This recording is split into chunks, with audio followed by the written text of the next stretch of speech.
Well, welcome back to the final part here on Leading Our Own Way with another amazing conversation with Liam Kilpatrick. We're wrapping up this journey, this incredible journey this week. We've gone with 4 episodes this week. I thought I'm going to trial it out. Why not? Anyway, we're going to wrap it up with an incredible journey. As you know, with Liam, it's a powerful, with more and powerful insights about self-discovery, confidence, a big one, and what it really means to lead your own way. Liam's dropping wisdom bombs about turning your struggles into stepping stones and why sharing your story might just be the most powerful thing that you will do. Let's dive into this final chapter with Liam though, because, well, he's right. You should be sharing your journey. It's powerful to share your story, right? Not in a victim sort of way, but share it. You'll have no idea how powerful and therapeutic it is. Anyway, here's Liam on Leading Our Own Way. Come back next week for another amazing guest. Have a great weekend from me, but enjoy the rest of the episode. Bye for now. I was an overthinker, but damn, that's like a whole new times a million, right? Yeah, I mean, the average person has what, 60, 70, 80,000 thoughts a day. You're sitting at easily a million. Oh, I would assume it's like, even you made me think of one then where we were living in an apartment complex on level 8. And I was paranoid and convinced that I was going to sleepwalk and jump off the balcony and wake up a paraplegic. So I couldn't sleep for a while. And then I'd have to lock the door and put obstacles in the way. Just little things like that. Just little random ones that you would just be like, what? And I think back on them now and I'm like, what the hell? I'm glad you think that though, because it makes you realise how the length you've come to get to the point. Even though you still, there's a few things that you do think about at night, but it obviously seems quite a healthy thought process now. I'd say a lot better. With all of that though, in those dark moments, were you ever suicidal? Were you ever wanting to take yourself to an institute? Were there any things that you drastically wanted to do to yourself to even try and help you? I mean, some people look at suicide as helping themselves, right? Did you ever go down those paths at all?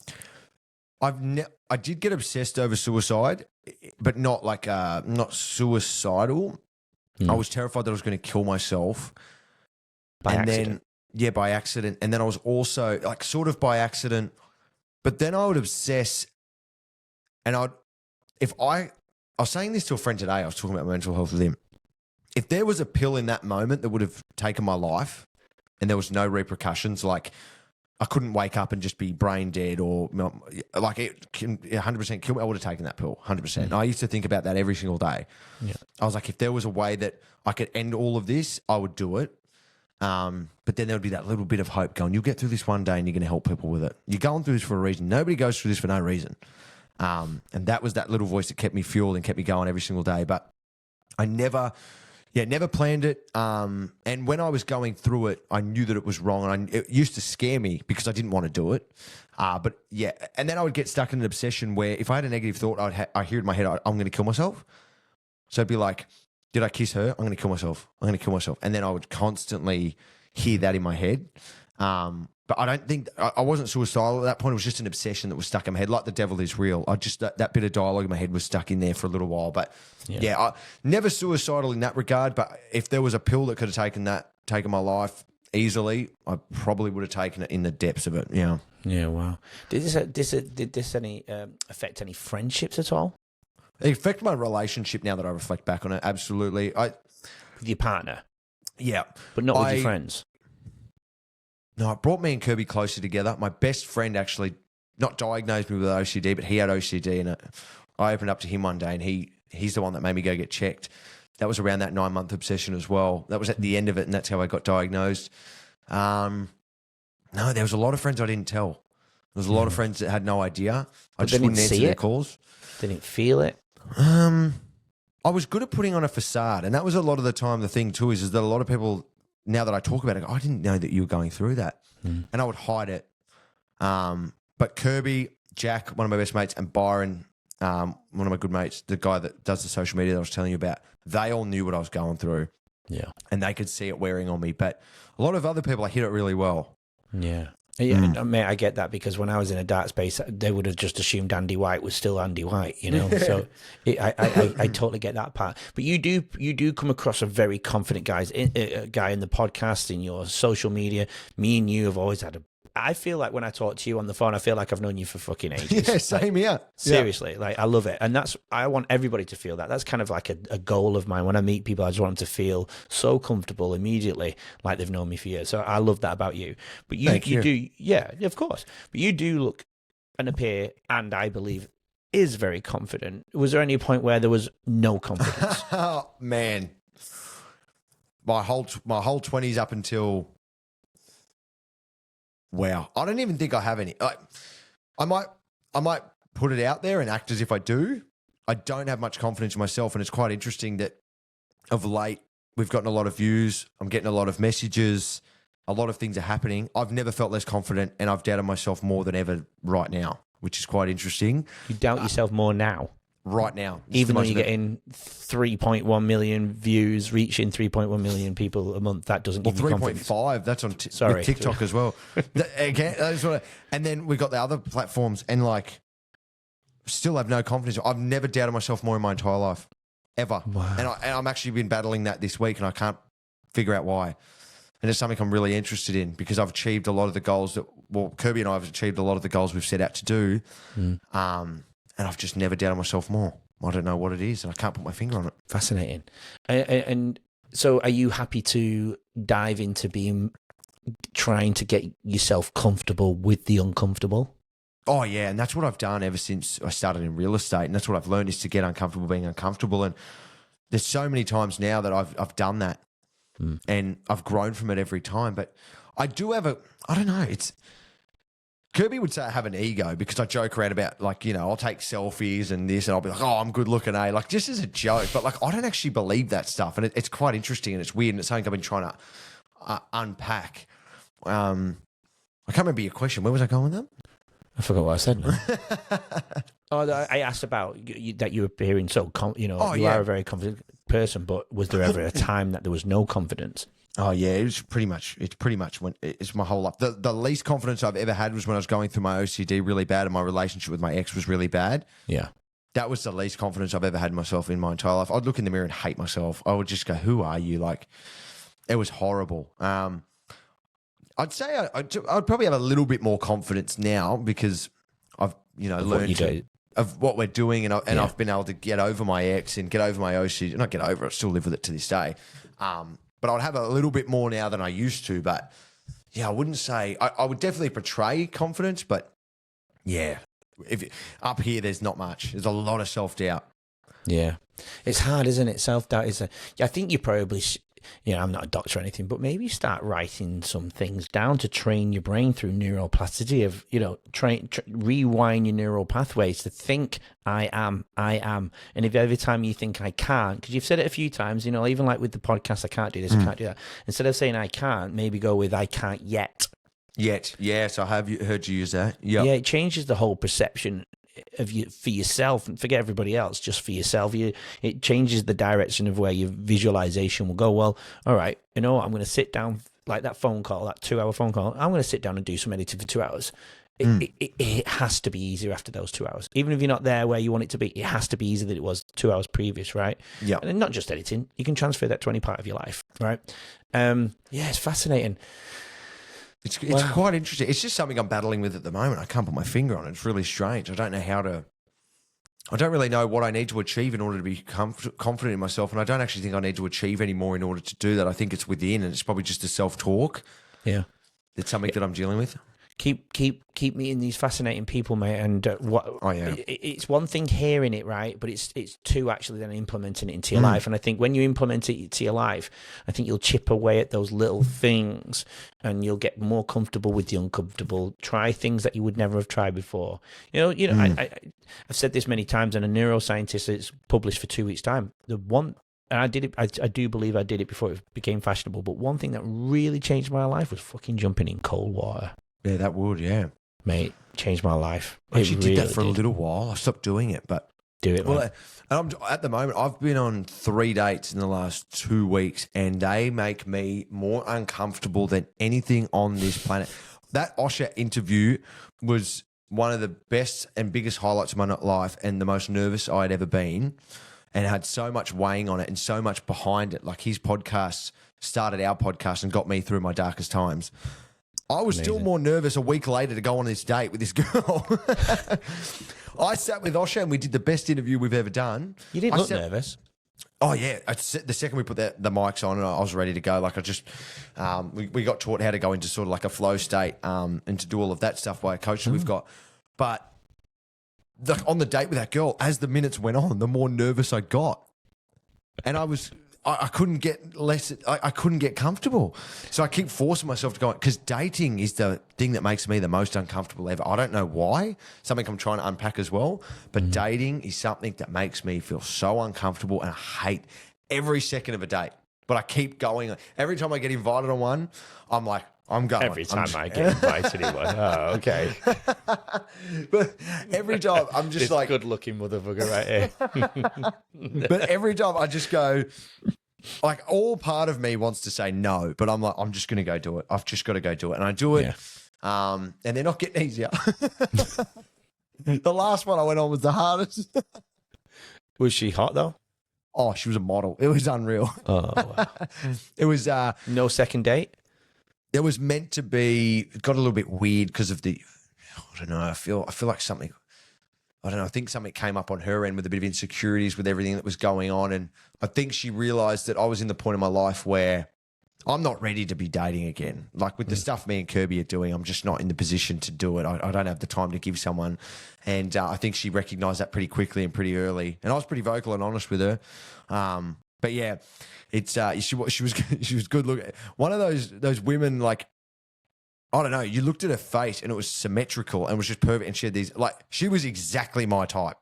That's probably why I got the most nervous as well. And then she just rocked up in where she just looked unbelievable, and I was just like, oh my God, what am I doing here?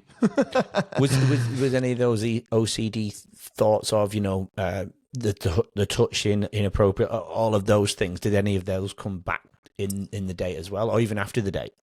After the date, yeah, I had a lot of doubt in myself. I was like, did she hate me? Like, did she even like me? I did a reel on this actually, but I was absolutely freaking out that she didn't like me. And like, I was like, did I say anything? Did I talk too much? Did I not ask enough questions? Did I brush over things that she wanted me to talk about?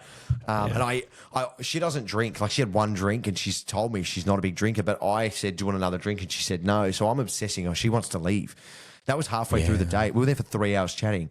But for the whole other half of the date, all I'm doing is sitting there thinking, she doesn't want to be here right now. And I kept trying to wrap it up. And I was like, she wants to go. But she's thinking you want to go. Yeah. And then she told me the next day she had great fun and wanted to do it again.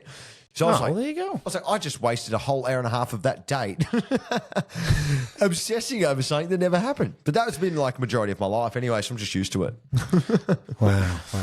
Okay, so if there was anything that you think we've missed from your journey and you think's worth sharing, what would that be? I think there's a lot on that journey, but would need 5 podcasts about it. But I think for anyone listening that's going through anything similar, I think being patient with yourself, being kind, not feeling guilty about being selfish. I think I should have been selfish a lot more. I think that me and Kirby say all the time, this too shall pass. And whatever you're going through now, whether you're happy, you're sad, anything, you're anxious, it will pass and you will get through it. Yeah. And the key is to just be patient on yourself and listen to podcasts like yours, mine, mental health podcast.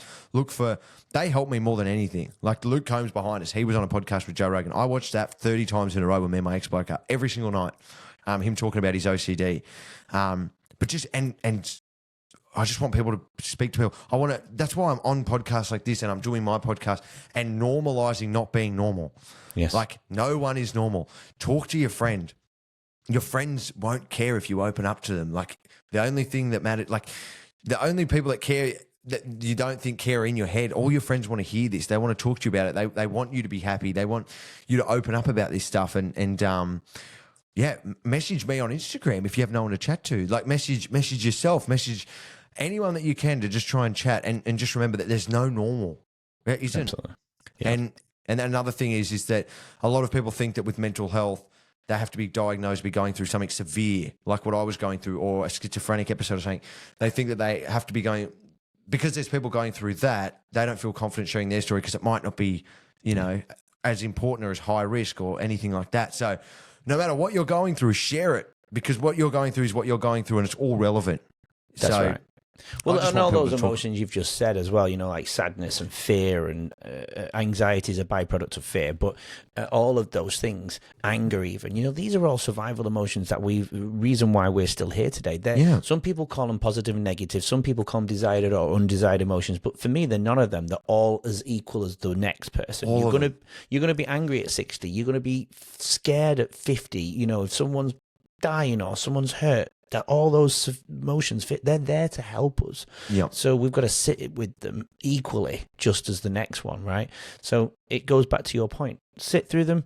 It's okay. You're going to come through them. Just because you're sad, that's not depression. Depression is long-term. Sadness is short-term. You will come through it. And even if you are depressed, if you are anxious, there are ways to get up in the morning, go for a walk, speak to people, pick up the phone, call a friend, whatever it may be. And absolutely, I'll back that up. Give us a call. Anyone who's listening to this, please reach out to Liam. Please reach out to me. Even sharing your journey, writing things down is so therapeutic. People used to say, write your shit down, Andy. I was like, nah, that's a bit girly. Then I wrote the book, and it was the most powerful thing I ever did. So, and I'm not a writer. So absolutely, Liam. My question was piece of advice for everybody. So you've already done that. So it was beautiful. My next two final questions then. Future plans, and the reason why I ask this question is because I want people to understand leading our own way doesn't mean when you on the podcast, so you're there, you've done it, you've reached the pinnacle, it never ends. What are the future goals for you personally, as well as the Shared Mind podcast? Future goals, it's sad. It's probably pretty sad. There's not many personal goals. There's a lot of podcast goals. Well, once we achieve them, I think I'll have a lot more personal goals. But with the podcast, getting it to number one. Yep. And I'm happy to sit at number 2 behind you, by the way. No, I'm the universe, right? I'm trying to be number 1 in the universe now. Just pull me up with you, okay? Yeah. Just pull me up with you. Remember where you shared your story, yeah? Yeah, exactly. Goal for the podcast to be number 1. Help as many people as possible. Inspire as many people as possible. There's so many goals that we have. Luke Combs is one of the biggest goals, like to get on the podcast. Osher was number 2 on our all-time list, and we got him 2 weeks ago. And to be honest, we've kind of been like, what do we do now? There's a lot more out there you can get. So much more. We actually ended up having to sit down and go through the list again, and we're like, there's quite a few interesting people out there. But just the goal is to get it to number 1 and just help as many people as possible and inspire as many people as possible and help as many people as possible. It's all I want to do, and I just want to create a world where everyone can just share their thoughts, share their mind, and not be judged or feel intimidated. And I just want to help as many people as possible because it's a very isolating, lonely feeling. Yeah, I agree. But remember, in order to do that, you have to be looking after yourself. Exactly. Remember that. Exactly. You don't need to hear that from me or anything, but you know that, right? Oh yeah, big time. Yeah, good. I need to learn. I need to do something. I need to do some of it as well as actually look after myself. Well, this question usually gets answered in the podcast and in our discussions, but I always ask the guest, if you remember from the pre-chat, but that was a long time ago, so you've probably forgotten, but I always ask the guest to put it into a very simple liner, and that is, what is your purpose? My purpose would be to help and inspire as many people as humanly possible. Love it. I had a feeling it was going to be that. It's pretty crystal clear. But I say that's all I can think of. That is it. Since I was a child, that's it. I just want to inspire and help as many people as possible. Beautiful. Absolutely love it. Great way to end. It's. I just want to say, Liam, thanks for coming on the podcast. Thanks for sharing my journey with me. Thanks for joining me on my journey. I really, really appreciate it. You're definitely leading your own way. I think some of the things you've brought up today, I think a lot of us don't realize that actually exists because I didn't until I met you. So, I really appreciate you being vulnerable. And there's so many. What I've learned in this journey, as soon as we open up, we realize there's a million of us, right? Everyone has a story. But no, I want to thank you for having me on too. That was unreal. You're killing it as well, and it's fun to be alongside you on the journey. So. I'm happy to be on the same track as you, just slightly behind. I'm totally cool with that. You guys are doing amazing things. I love your content. Please, anyone who's listened to this episode, go and follow these guys. They're absolutely hilarious. They're brilliant. They're inspiring. They've got some amazing guests. They've got a beautiful setup. keep doing what you're doing, fellas. I love it. And hopefully I can meet Kirby one day, and maybe I can come with you and join you on your podcast one day. Absolutely. No, thanks for having us, man. I think the next time you speak to me, will be a married man. So You? No, him. Next week. Yeah, I was going to say, you've just gone on a date. I hope you're not getting married. No, I wish. I'm coming to your wedding, though. Yeah, you will be. You will be. We'll have a podcast table. Yeah, book signings and everything. Public speaking. Yeah. That's it. No, thanks for having me, man. I really appreciate it. Absolutely. Such a pleasure. And you're welcome back on anytime, my friend. Thanks, man. All right. Well, to everybody else, join Liam, but next week, come back for another amazing guest here on Leading Your Own Way. Make sure you keep leading your own way. But from Liam and I, have a great weekend. Bye for now. Love yous. Love you too. Thanks for listening and watching Leading Our Own Way. So we can stay together forever and share more incredible journeys, please subscribe to the channel. That way you won't miss next week's episode and what that amazing guest has to offer to the world. Please support Leading Our Own Way, and we'll get you on next week's episode.